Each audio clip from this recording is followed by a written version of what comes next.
কিছু জায়গা আছে যেখানে পৌঁছাতে কষ্ট হয়, কিন্তু পৌঁছে গেলে মনে হয় এটাই আসল জীবন। গত 1 মাস আমি টানা কয়েকটা ট্রিপ দিয়েছি। বান্দরবানের পাহাড়ে মেঘ ছুঁয়ে থাকা ভোর, আর নদীর বুকে ছোট একটা নৌকা ধীরে ধীরে ভেসে চলা। কখনো তাশরিফ খানের সাথে নৌকায় বসে গল্প, চারপাশে শুধু পাহাড় আর পানি।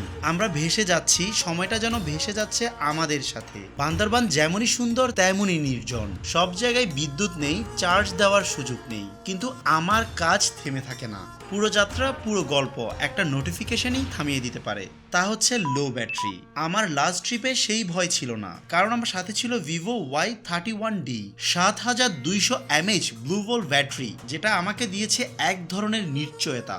27 ঘন্টা পর্যন্ত ইউটিউব, 68 ঘন্টা স্পটিফাই, 13 ঘন্টারও বেশি গেমিং, আর 51 ঘন্টারও বেশি ভয়েস কল। এই পাহাড়ের ঘোরাঘুরিতে আমি চার্জ খুঁজিনি, চার্জ আমাকে খুঁজেছে।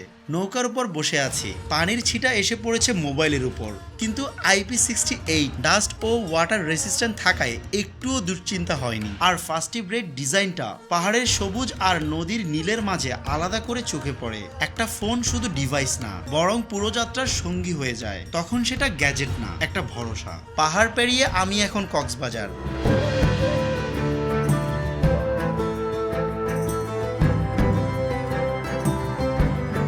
রমজান মাসে আমার ঘুরতে অনেক বেশি পছন্দ করে।